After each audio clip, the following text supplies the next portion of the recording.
시청자 여러분 안녕하십니까? 헬로티비 뉴스 부산입니다. 계속된 집중호우로 지반이 약해질 대로 약해진 부산 곳곳에서 붕괴 사고가 이어졌습니다. 사고 이후에도 태풍에 게릴라성 집중호우가 이어지면서 복구 작업은 속도를 내지 못하고 있습니다. 안수민 기자가 피해 현장을 직접 둘러봤습니다.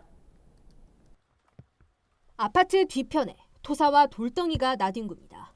지난 8일 집중호우 당시 노후 석축이 무너져 내린 영도구의 한 아파트입니다.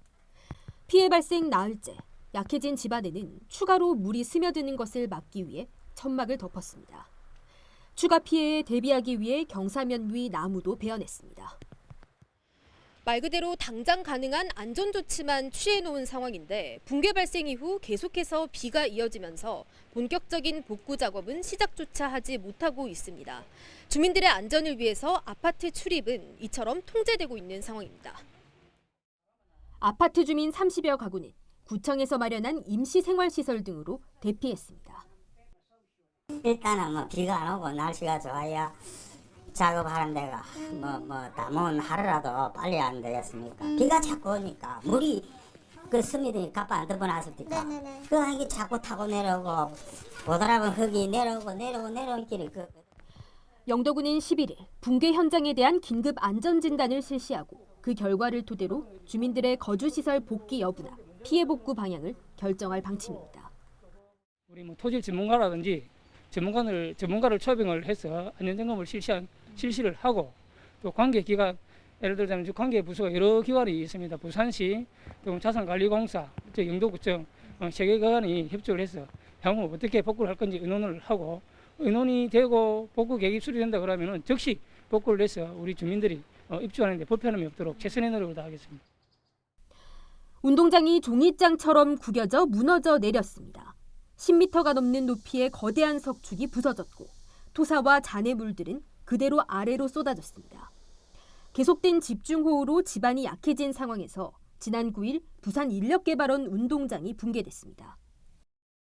운동장 사면에는 천막을 덮어 응급조치를 취해놓은 상태인데요. 하지만 이 무너져 내린 옹벽과 흙더미는 그대로 남아서 상당히 위태로운 모습입니다.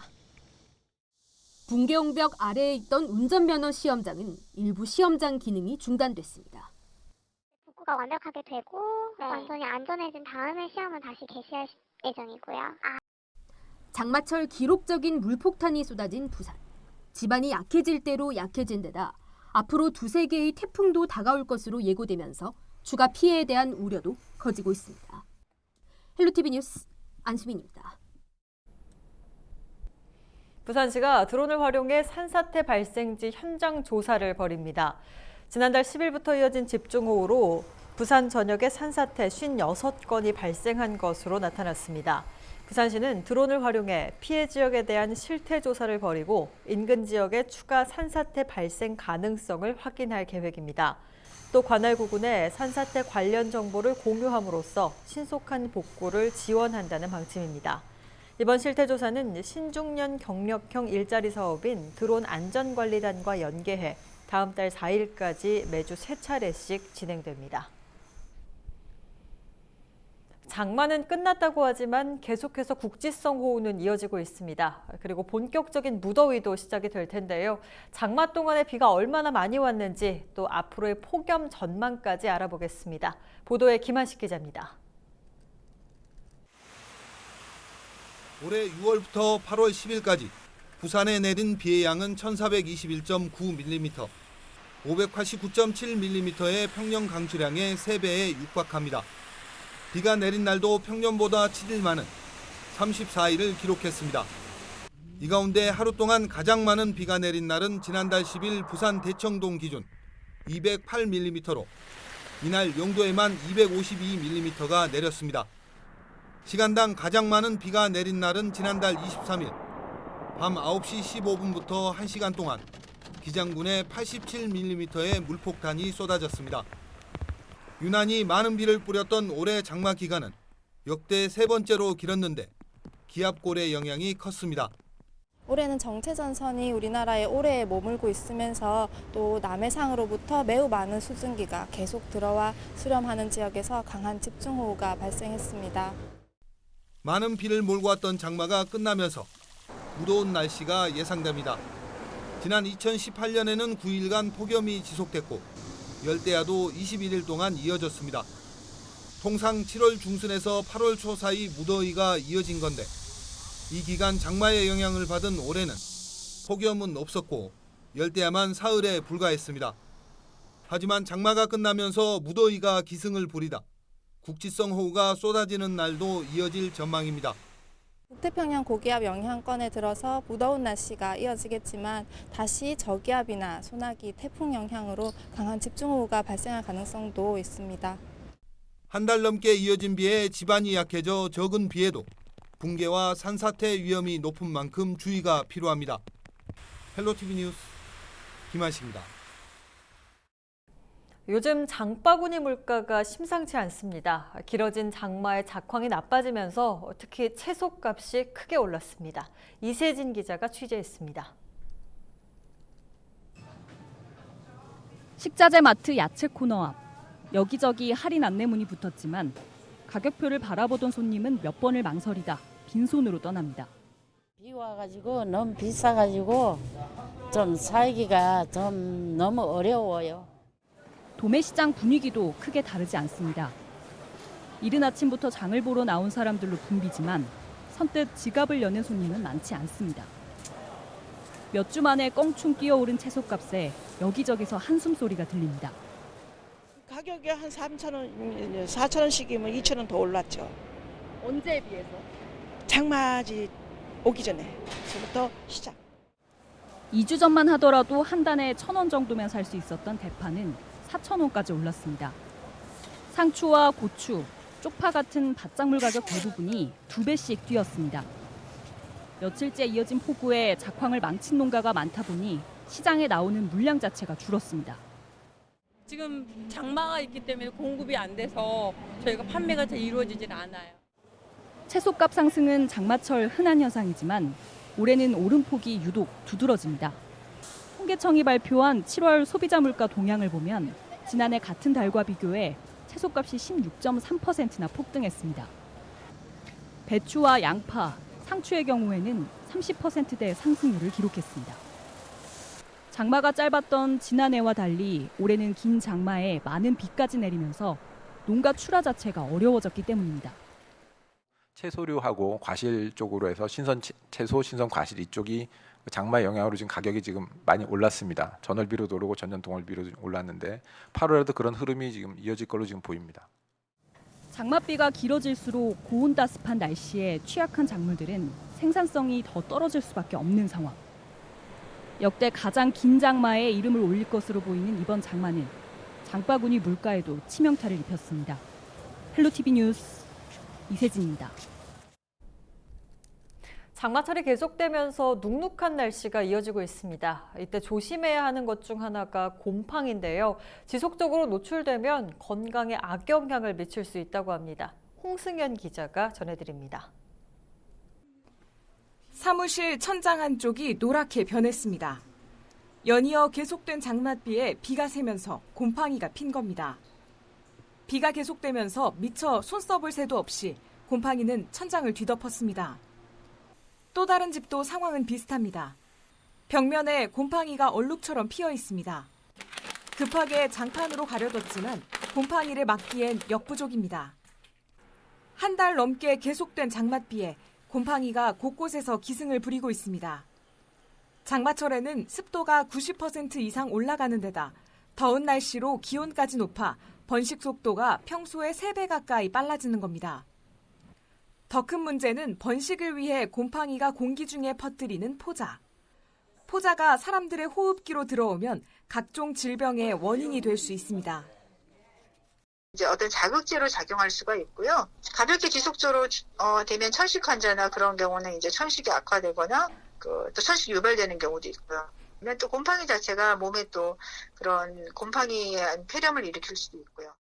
전문가들은 한번 곰팡이가 생기면 잘 없어지지 않기 때문에 곰팡이가 피어나지 않는 환경을 만드는 것이 가장 중요하다고 말합니다. 집안 환기를 자주 해 통풍될 수 있도록 하고 비 오는 날 보일러를 잠깐 틀면 습기가 만들어지는 것을 막을 수 있습니다. 또 곰팡이균을 공기 중에 퍼뜨릴 수 있는 에어컨의 경우 내부에 곰팡이가 필 수 있기 때문에 필터 청소를 생활화하는 것이 중요합니다. 무엇보다 장마철 침수 사고를 당했을 때는 가능한 이른 시간에 물기를 제거한 뒤 환기를 시켜 실내를 건조하라고 조언했습니다. 장마철 불청객 곰팡이, 각종 질환으로 이어지지 않도록 꼼꼼한 관리가 필요합니다. 헬로티비 뉴스 홍승현입니다. 얼마 전까지만 해도 수돗물 유축 논란으로 전국이 떠들썩했습니다. 너도 나도 깨끗한 수돗물에 대한 목소리를 높이고 있는데요. 부산 시민들이 바라는 수돗물은 어떤 모습일까요? 차선영 기자입니다.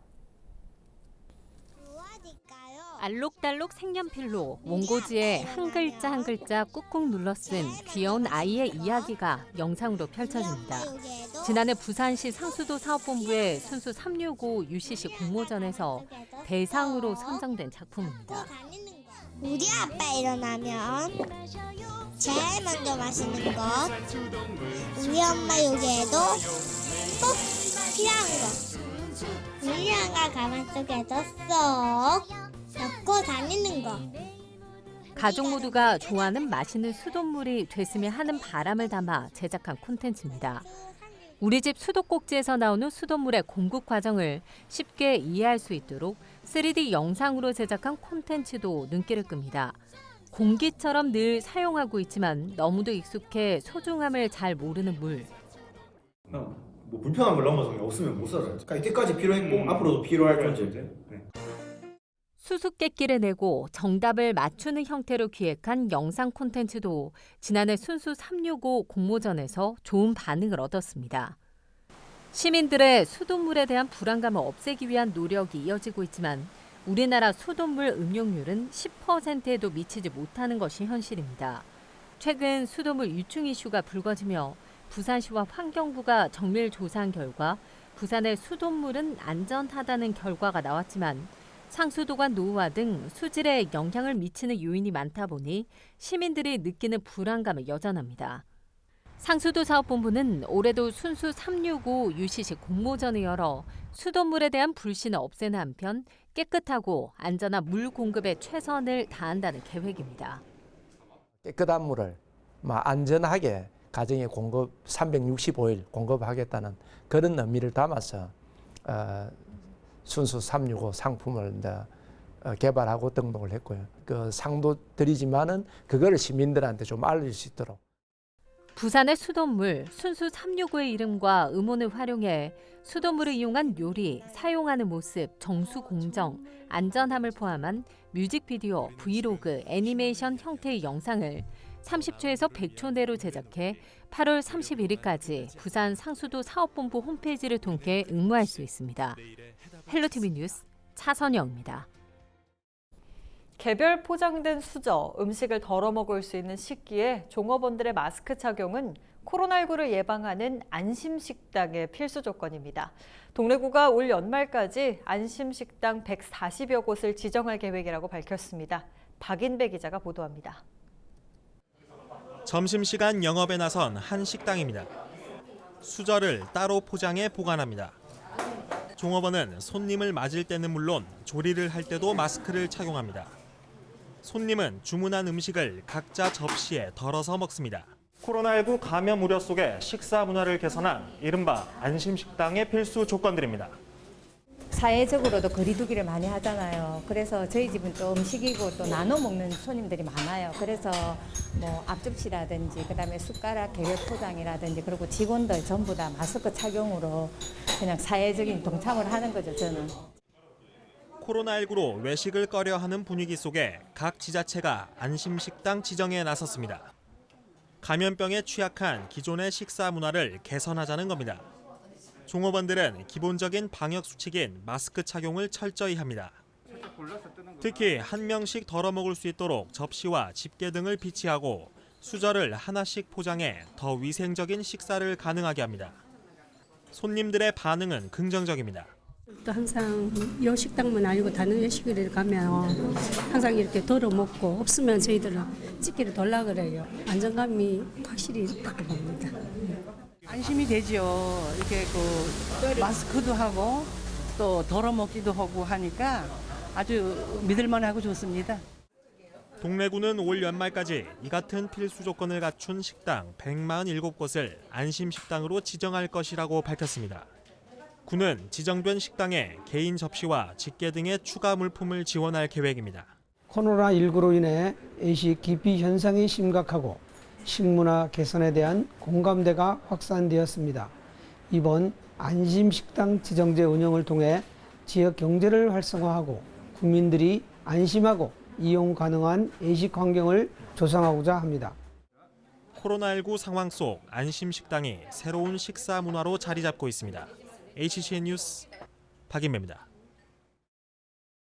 문화 인프라가 부족했던 북구 지역에 새로운 도서관들이 건립되면서 도서관 지도가 새롭게 만들어집니다. 또 동공도서관이 없는 독서 인프라 소외 지역에는 폐교와 경로당이 도서관으로 재탄생합니다. 박재한 기자입니다. 지난 2002년 문을 열어 한 차례 증축을 거친 디지털 도서관입니다. 이후 10여 년이 지나면서 시설 낙후와 공간 부족 문제가 나타났습니다. 인근에 대단지 아파트가 들어서면서 도서관 수요가 폭발적으로 늘어났기 때문입니다. 디지털 도서관이 연령대별 특화 공간을 갖춘 공간으로 재탄생합니다. 북구는 오는 9월까지 리모델링 설계 용역을 마치고 착공해 내년 7월 개관을 목표로 하고 있습니다. 도서관 옆 백양 근린공원 독서 테마공원과 연계해 복합 문화공간으로 꾸밀 계획입니다. 오는 10월부터 휴관 기간 동안 자료와 책들은 옛 구포이동 주민센터 건물에 보관됩니다. 도서관 공백을 메우기 위한 대책도 마련됩니다. 만덕동 상악 경로당과 화명동 용두골 솔밭 경로당 두 곳이 분관형 공립 작은 도서관으로 리모델링돼 오는 9월 개관합니다. 거점 도서관 서비스 권역 외곽 지역 주민 접근성을 높이고 생활 밀착형 도서관 서비스를 제공하게 됩니다. 또 오는 2023년 덕천중학교와의 통폐합으로 폐교될 예정인 덕천여자중학교에는 부산시 교육청과 20년 무상 임대 협약을 맺어 공공도서관 건립을 추진합니다. 부산뉴스 박찬입니다. 6월 중 부산 지역 제조업 생산은 감소세를 이어갔지만 감소폭은 줄어든 것으로 나타났습니다. 한국은행 부산본부의 부산 지역 실물 경제 동향을 보면 6월 제조업 생산은 지난해 같은 달과 비교해 5.1% 감소했습니다. 전달이 21% 감소와 비교하면 감소폭이 크게 줄어든 것입니다. 업종별로는 자동차와 금속 가공 업종의 부진이 두드러졌습니다. 소비 부문에서도 대형 소매점 판매가 지난해 6월보다 1.5% 감소했습니다. 7월 중 소비자 물가 상승률은 지난해 같은 달보다 0.1% 내리며 4개월 연속 하락세를 보였습니다. 부산시가 코로나19 장기화에 따라 해수욕장 집합 제한 행정명령을 오는 31일까지 연장 시행한다고 밝혔습니다. 해수욕장 집합 제한 명령은 부산 지역 5개 해수욕장을 대상으로 야간 음식 섭취 제한과 마스크 착용을 의무화하는 것으로 당초 오는 15일까지 시행할 계획이었지만 코로나19 확산을 차단하기 위해 이달 말까지 연장하기로 했습니다. 부산시는 지난 4일 해운대구 관광시설관리사업소에서 방역 전문가, 해수욕장 관계자 등과 함께 긴급회의를 열어 이같이 논의하고 해수욕장별로 고시하기로 했습니다. 또 해수부가 요청한 해수욕장 휴무제와 개장기간 단축 방안에 대해서는 현행법상 해수욕장 개장 여부와 상관없이 상시 입수가 가능하고 해수욕장 운영을 중단할 경우 인근 지역의 밀집도가 더욱 높아지는 점 등을 고려하면 실효성이 적다고 판단했습니다. 부산시가 회동수원지 준설 작업을 통해 저수 용량을 늘릴 방침입니다. 부산시는 오는 30일까지 회동수원지 효율적 관리 방안 타당성 용역을 수행할 기관을 모집하고 있습니다. 현재 회동수원지의 저수 용량은 1,800만 세제곱미터지만 지난 74년 동안 제대로 준설을 하지 않아 380만 세제곱미터가량의 퇴적물이 쌓여 있는 상태입니다. 시는 자체 식수원인 회동수원지의 퇴적물을 준설하고 물 관리를 통해 수질을 개선함으로써 하루 취수량을 현재 10만 세제곱미터에서 15만 세제곱미터까지 늘린다는 계획입니다. 이상으로 뉴스 마칩니다. 저희는 언제나 지역 주민 여러분 곁에 있겠습니다. 고맙습니다.